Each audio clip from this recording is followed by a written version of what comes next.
Hey, good morning. Welcome to the Morning Mindset. I'm so excited for today. We get to interview my friend, Jared Larsen. I truly believe this is going to be an episode that benefits you, encourages you, and inspires you. Welcome to the Morning Mindset.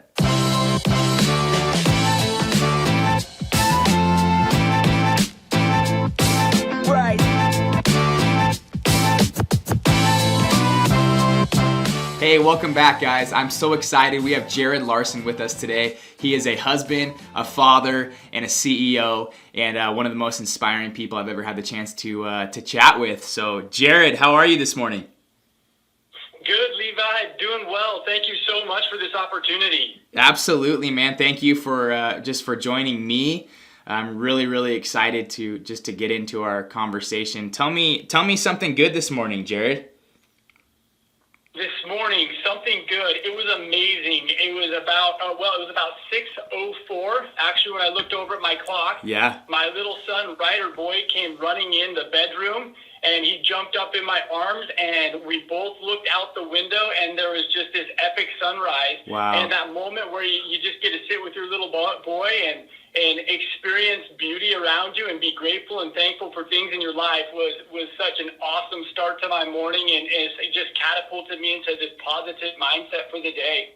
That is so awesome. I love that. How many kids do you have, Jared? I've got two kids, Ava Rose and Ryder Bruce. That is so awesome, man. That is awesome. You know that I have a 10-month-old Hope, and I'm really excited for those days when she can run into the bedroom and kind of wake me up, and we can watch the sunset together or the sunrise together. So that's awesome, man. I love that. So, Jared, tell me a little bit about yourself. Give us the who is Jared Larsen, if you will. Who is Jared Larsen? Well, Levi, I would have to say that Jared Larsen is one of the crazies. Okay. And what I mean by one of the crazies is my whole life, I've always believed that I was crazy enough to change the world. And as a young boy, it was almost this embarrassing feeling inside. I had this thought that just would permeate my brain day in and day out. And occasionally, I would jump up in my mom's lap, I'd turn her head, and I'd whisper in her ear, "Hey, Mom, I'm going to change the world one day." And in my embarrassment and desire to whisper to my mom would always turn my head and whisper back, "I believe in you, and I know you're going to change the world someday." Wow. And so who is Jared? I think first and foremost, I'm a child of God. Yeah. And I'm a husband to an amazing, beautiful wife. And I'm a father to two kids, and I'm a son to parents that have just been amazing and epic role models in my life and really helped me shape me and create the proper choice system for me to become who I am today. Wow. I love that, Jared. And it just sounds like one thing I love about, the interactions you and I have had is that you are very confident in who you are. And it's consistent across the board. Every time we talk, I really believe that is who you are. You are a world changer, and I love that, man. Your family means so much to you. So what's your wife's name? My wife is Kayla. Kayla. Awesome. We actually have a picture right here next to me that you sent me of you guys got all your little mustaches on. I love it, man. Was that like a little quarantine craft you guys did, or was that just like, hey, let's throw some stashes on? No, this was actually a couple of years ago, and we believe in this craziness called dance revolution. Yeah. And when somebody does something awesome in our family, we always try to celebrate. And if somebody says it's time to dance, we'll turn music on and dance. This just happened to be my wife brought home these goofy looking mustaches, and we all put them on, and laughing is such great food for the soul, and we put those mustaches on, and what you didn't see in the picture is this just gut busting, belly rolling laughing, looking at each other and making fun of each other. It was pretty awesome. Oh man, that is so awesome. I love that. That's inspiring in itself, man. That's so cool. Well, hey, Jared, so you're a CEO, right? You've been a speaker, trainer, coach, which you continue to do on a daily basis. Tell me a little bit about what you do, and if you wouldn't mind sharing what drives you. Yeah, so currently I'm the president of Nextitle. We're a title and escrow company. We operate in 6 different states. We've got a number of employees. And I'll tell you, why do I do what I do? As I was preparing for this call, I think I do what I do because I have a belief in something higher, a higher power, a belief in God. And I truly believe that for many of my years in my life, I really didn't know where I was headed. Yeah. And it was like I was searching for this holy grail. I was meandering through life, waiting for the next big break or the next big opportunity. And what I felt was like life started defaulting to me or happening to me rather than me intentionally going out and creating my life. And honestly, I feel like I do what I do because it's a calling. It's just something that you know inside, deep down inside. And man, I challenge anybody listening to this.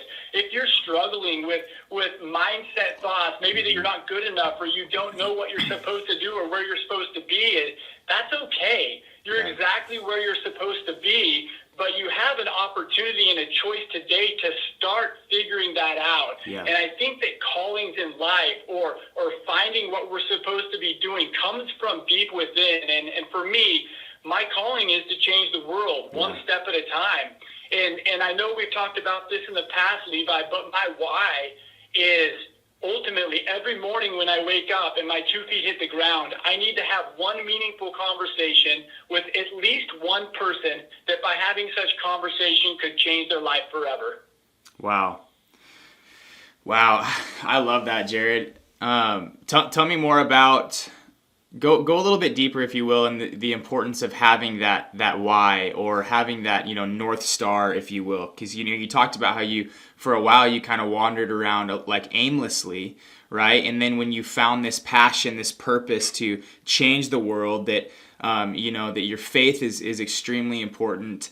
And how have you seen from that moment when you really discovered that and you had this why, how have you seen that affect the rest of the way you live? Yeah, great question. I'll tell you, I'm the type of person, something I have to know about me is I'm this energetic, crazy, have to be moving all the time and doing something. And so for me, if I don't have something to focus on, I get lost. Yeah. If I don't have my next race planned, then I won't train for it as well. Yep. If I don't know what I'm driving towards or the end goal, I struggle. Yeah. And so for me, when we talked about why, I have friends, and some of them are like putting shoes on kids' feet in South America or digging wells and doing all these things. Well, they didn't resonate with me. It just wasn't connecting in my inner soul. And my business coach at the time said, hey, man, why don't you just think simple about this? It doesn't need to be some grand gesture, this huge piece. Just think simple. And as I started just meditating and thinking about the things in my life, one thing that I'm really talented at is just communicating and talking with people and speaking. And so what I mean when I say have one meaningful conversation, the way it transcended my life was I stopped worrying about the big pieces and the big problems and the big solutions that I had to come up with or the next creative idea that was going to change the world. I dumbed it down to one conversation. And that means right now on this call, Levi, I am connected. I am dedicated to this one conversation, for this could be the one that could change someone's life. Wow. And then when we get off this interview, it may be the next conversation, but it's forced me to be present in my life at that moment. Yeah. And then what happened was the result of doing that was a snowball effect that started cascading and leading me into this absolute positivity. And the interesting part was it actually started creating the bigger picture for me. Yeah. Oh, I love that. And I love that you say this snowball effect, because isn't that so true that we just decide to make one small change, right? For you, it wasn't, I'm going to go have 1,000 meaningful conversations. It was, I'm going to have one meaningful conversation, and that's going to be the most important conversation that I have in that moment, fully present. And as you begin to live into that, it snowballs into the bigger picture. I just love that. So Jared, then talk to me a little bit about, I've heard you say mindset, I've heard you say focus. I'm already hearing a lot of your mindset, but share with me, how would you describe mindset? And then if you will, follow that question with, what is something that you do on a daily basis to get your mindset, ready for the day? Yeah. I really believe that mindset is a momentary snapshot or a momentary Polaroid picture of one thought at any given moment in time. And it's really a choice. Yeah. And so when I mean that, mindset it's just a temporary thought. Yeah. And the crazy thing about this is our thoughts are I want everybody to think about our thoughts as a seed. And every thought that we have is birthed in your brain. And this seed is then deposited into your brain. And then we start nurturing that thought and we start watering that thought. And it actually becomes this reality and starts to grow. And every single thought that we have will be planted in our brain. Wow. That seed will be planted and that thought will grow. And so the momentary snapshot is your mindset at that given moment. The crazy thing is we all possess this power. We all possess this inner compass that allows us at any moment to change our mindset. Yeah. And it's a choice. Yeah. And so when I define the word mindset, some people may get frustrated with this. Mindset is a choice. Yeah. And the challenge is some people say, well, I had this happen to me and it forced my mindset to be this way. Mm-hmm. And it may have contributed towards your mindset, but we, in control of our own bodies, mind, spirits, have the ability at any point to change that thought, plant a new seed, start watering that and growing it. And ultimately, I really believe that we are a product of the books we read, the people we surround ourselves with, Wow. and the words that we choose to use. Yeah. Yeah. I 100% agree with you, Jared, that we are, what we consume affects our thoughts, and our thoughts dictate the direction that we go. So, man, that was good. Two things. One, for the person who's listening that is struggling with this idea or this reality, because I believe you. I believe mindset is a choice, and it's a choice we have to make on a continual basis.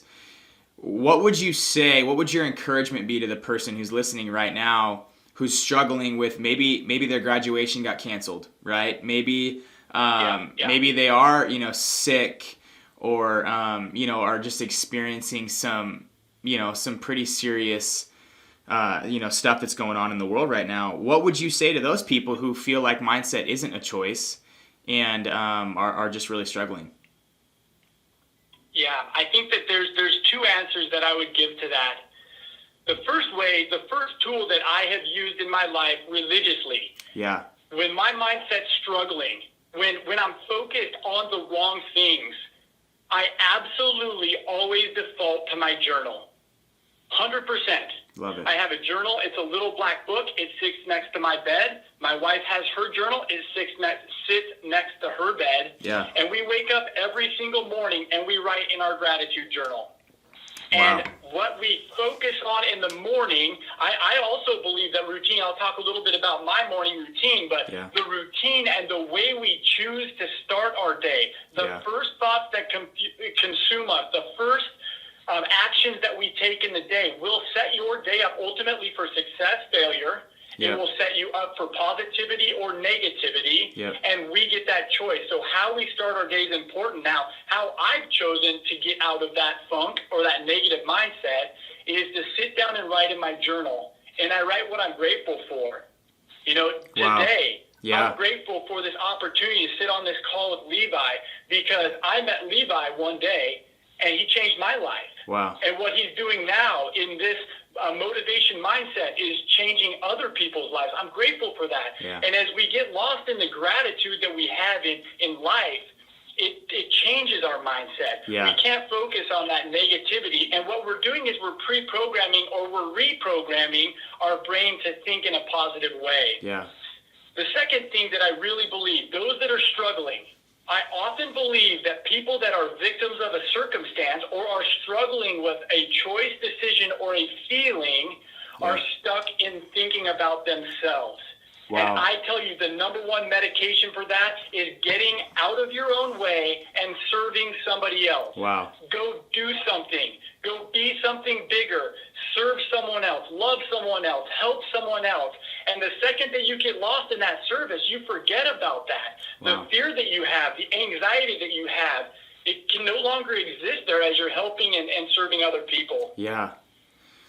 Wow, that's so good. I love what you just said there, is that, when we are self-focused, oftentimes, that's going to result in us being overwhelmed with, whatever the case may be, right? What we discussed before, our fears or our anxieties.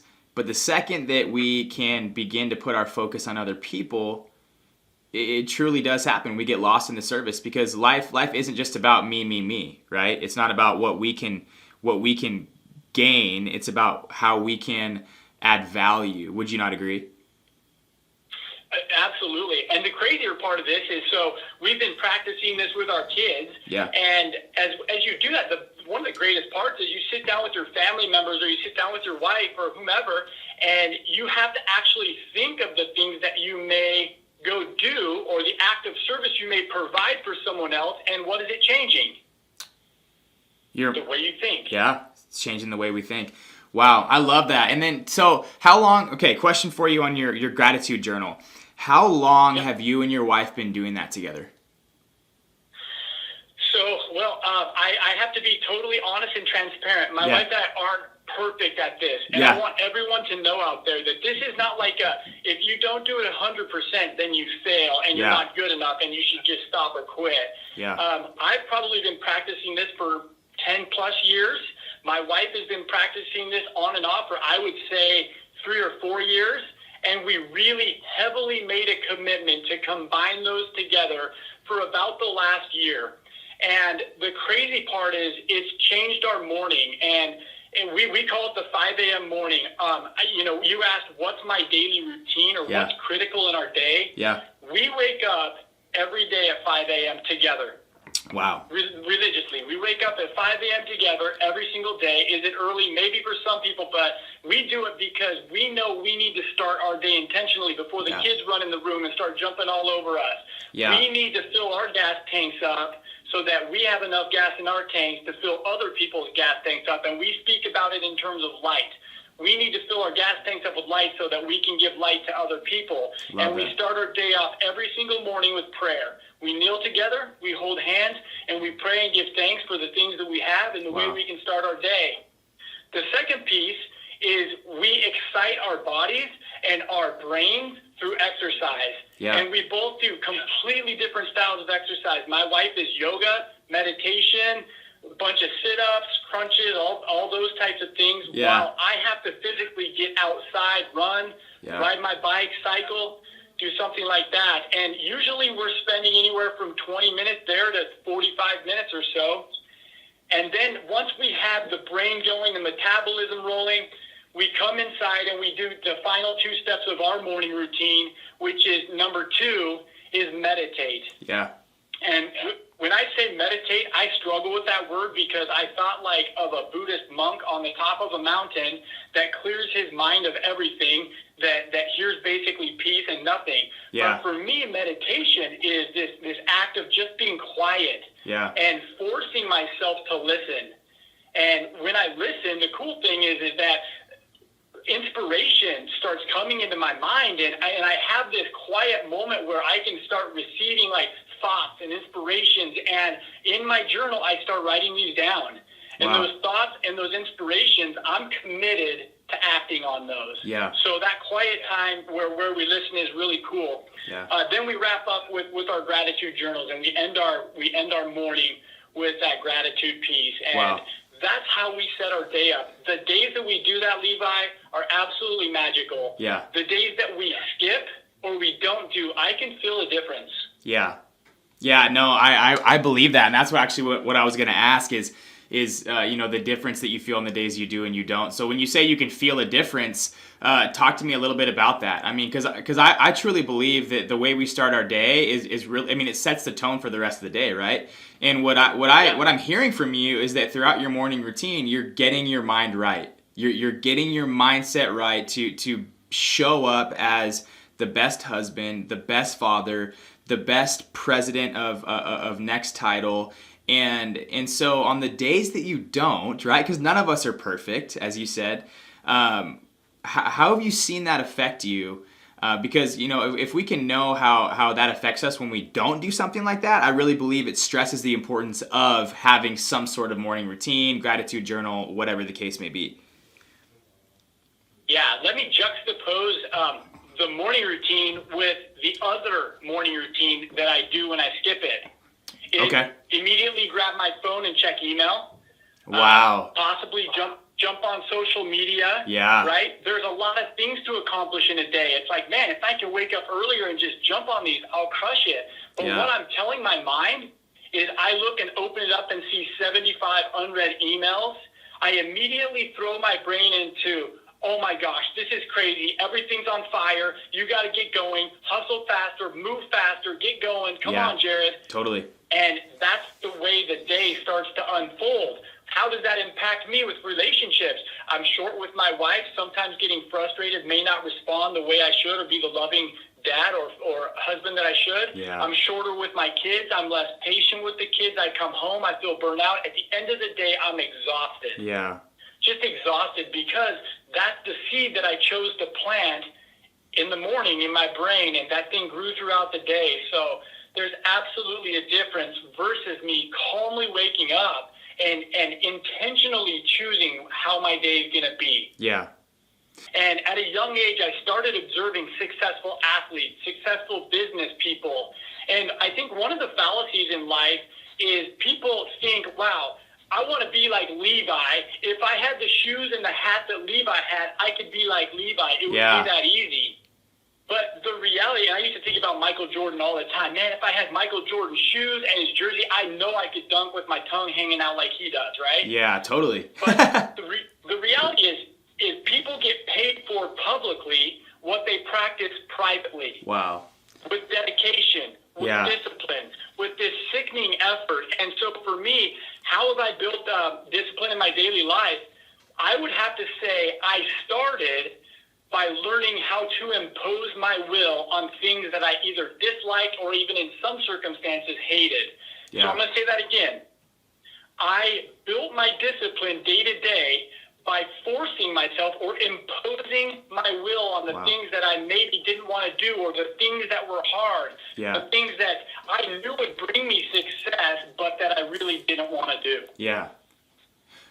So, okay, I want to touch on that piece a little bit. I want to dive a little deeper on that because I think a lot of people run from the things that cause discomfort, right? They run from whether it's a hard conversation or exercise or, doing these things that cause discomfort, but you ran towards it. And so dive a little deeper in that. What kind of caused you to do that?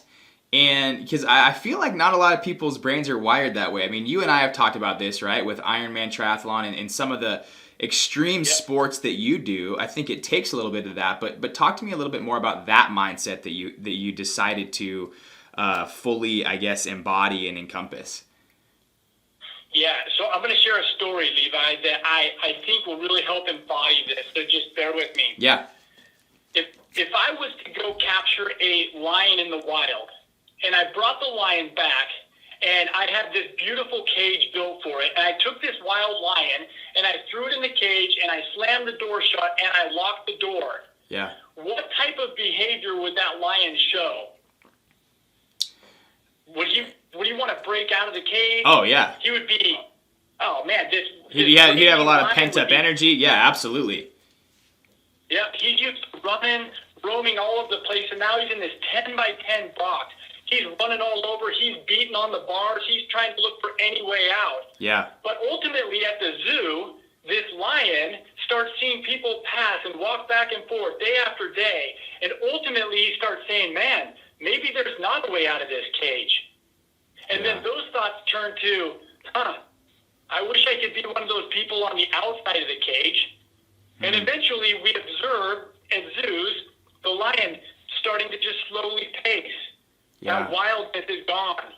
And eventually we'll observe the lion laying down in the back of the cage. Yeah. The interesting part is the whole time there's a door to the cage. That door is wide open. And that lion could walk out that door any given day. Wow. And however, the lion chooses not to. Yeah.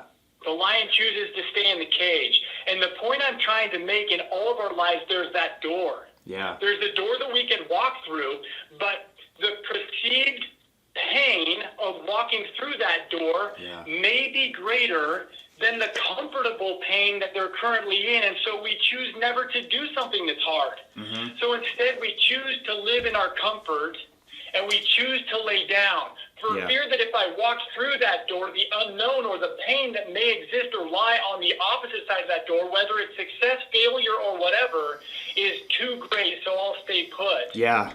And the reality is we've got to teach ourselves and learn to impose our will on walking through the door, to run towards that. And once we finally give ourselves permission to fail, give ourselves permission to not reach expectations or the results that we have, but we simply start by taking that next step, that's when we start revolutionizing our progression and our growth in life. And for me, this never happened. I was a 16-year-old boy with acne, Levi. I was as unconfident as a kid in the world. You get me to speak in front of someone, I would have said, no way, you're crazy. Yeah. And I had to slowly learn. And thankfully, I had athletics in my life. And I knew that if I could impose my will, if I was competing against Levi, I knew I could train harder. Yeah. And if I put a few more extra minutes in than Levi did, that over a long period of time of doing that consistently, I could be better than Levi and I could beat him. Yeah. And I think that I want everybody to know humanizing this process is important. I didn't wake up one day. I don't believe that people are born with discipline. I don't believe people are born with the gift of walking through those doors. Yeah. It's a choice. Yeah. And we have to teach ourselves to run towards that fire sometimes. Yeah.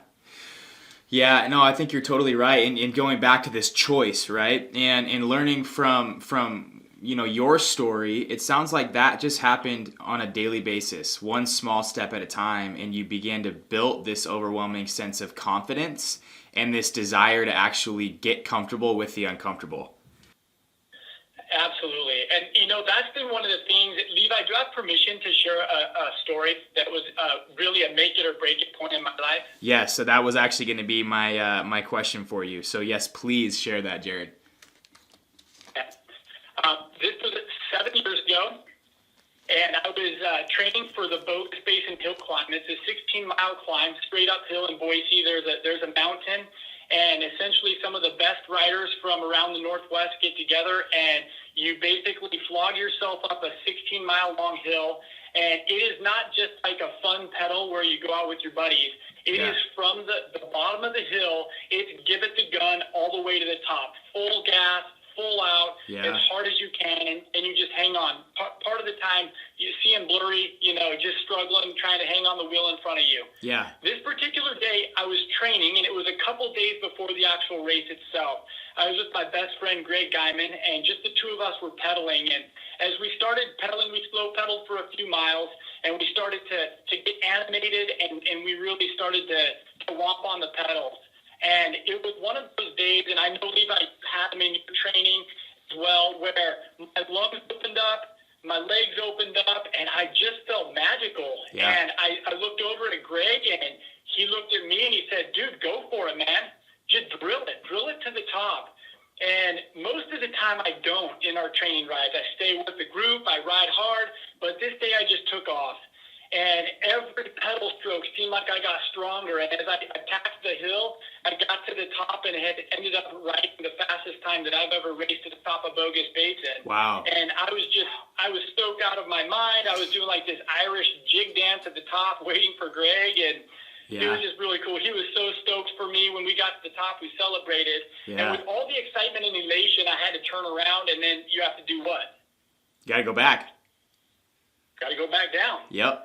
And so obviously I was pumped, and I started pedaling like ferociously and, just excited and almost this out-of-body experience. And my speed went from 10 to 15 to 20 miles an hour to 30, 35, 40.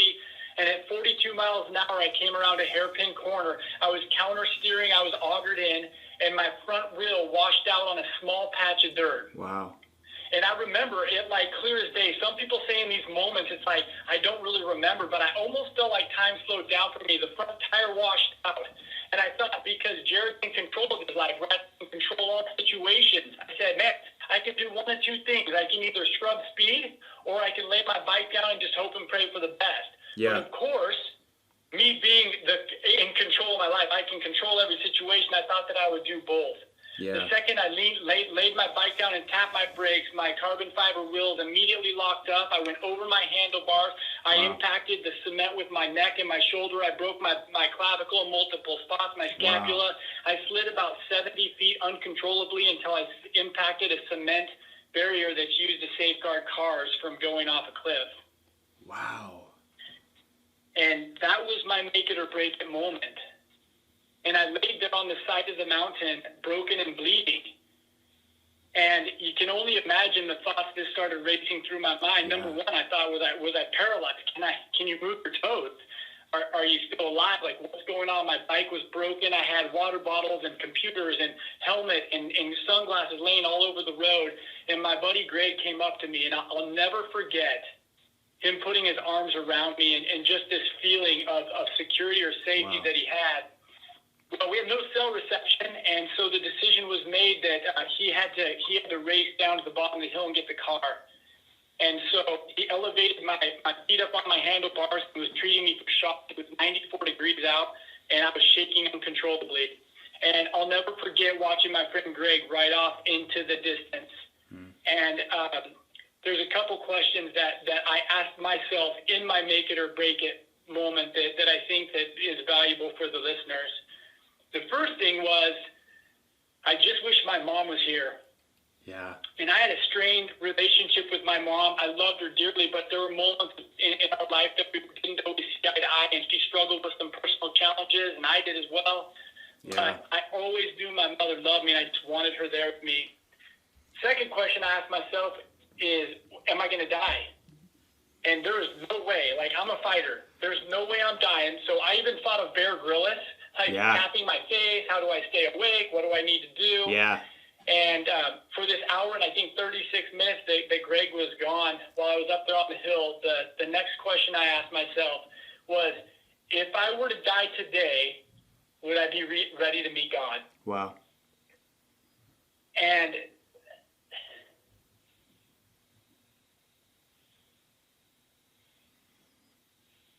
that's the moment my life changed. Wow. Because, Levi, there's something bigger to life. Mm-hmm. There's something more than wins and losses. Yeah. There's something more than making money and being successful in business. Yeah. And when you lay on the side of the hill, broken and bleeding, and seemingly feeling alone, Yeah. you come face to face with that reality.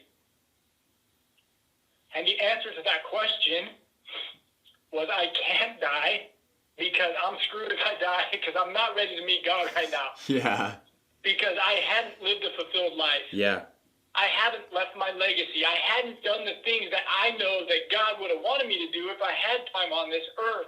I didn't shine my light. I didn't care about people enough. I didn't give back to other people. And so I made a promise that day, if I was able to live, that I was going to live my life different. I wasn't going to be average anymore. Yeah. But that I was going to stand up, and I was going to be bold, and I was going to share my light, and I was going to share the natural gifts that I've been entrusted with other people. Yeah. And that was my make it or break it moment.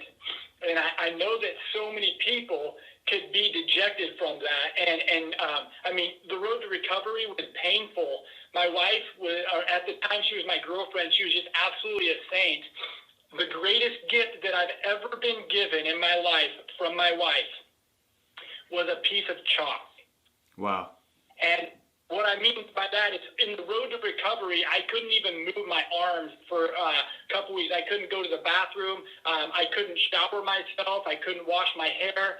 And what she did was she bought a piece of chalk for me. And every morning when I got in the shower, I would take my fingers and I would walk my fingers up the interior of the shower wall, and she would take that piece of chalk and she would mark a line as high as I could go. Yeah. And then the next morning I would do the same thing, and sometimes I would beat the chalk mark from the previous day, and sometimes I couldn't. But it allowed me to see small, incremental progress. And I think that sometimes people focus so much on the end result that when they're not meeting those expectations, or when it's not happening, or when they're not achieving it, they become frustrated and they quit. Yeah. Rather than focusing on the small things that they can do consistently every single day that will yield that outcome. Yeah. And so I think people focus too much on the results and not enough on the process or the effort that's required. Yeah. And ultimately, I left my wreck, and oddly enough, 8 weeks and 1 day to the day, I triple wrapped my handlebars on my bike, and I went and re-rode bogus pace, and on my first ride back, I crashed again. Oh, no. And my wife was so frustrated with me. Oh, I believe it. But I had to do it. I had to get back up on the saddle. Yeah. And not let that mentally overcome me. Wow. Wow, Jared, I thank you for sharing that, because I feel like that just gives so much more insight into again, the first question I asked, who is Jared Larsen? And I just got to tell you, I'm so glad that in a weird sense, right? Don't be offended, but I'm glad that you had that moment on the side of the hill, Jared, because you are inspiring so many people. You're affecting so many lives, myself included, people listening to this podcast included. And I just believe, when we hit our make it or break it points like you did that day, we have one of two choices. One, we can give up, give in to whatever's happening to us. Or two, we can identify the fact that this is going to be a challenge. This is going to be a road to recovery, but I'm going to come out better on the other side. And you truly did that, Jared. And so, man, that's an incredible story. And I appreciate you sharing that. And, you're so encouraging to me, Jared, and I just want you to know that, and I just appreciate just who you are as a person and spending time with me this morning on this phone call. You bet, Levi. Thank you so much. So, well, Jared, it's been a pleasure, and I'm sure there's going to be a lot of people who are going to want to even know more about your story, so we're going to link your social platforms and different ways to get connected with you to this video. But again, thank you so much from the bottom of my heart, Jared. Thank you for what you're doing, and just giving us a little piece of who is Jared Larsen and encouraging us today. Absolutely, Levi. Thank you for all that you're doing and for having the courage to put this together, because you're changing lives, Levi. You're helping people chase their dreams. And ultimately, I know that you're providing the mindset and the courage for other people to do the same. Wow. Well, thank you, Jared. Thank you so much. And it's because I surround myself with people like you. And so we're better together. And I'm excited just for what's to come. So you have a great rest of your day, Jared. Thanks again so much. And we'll talk soon. Thanks, Levi. Take care. All right.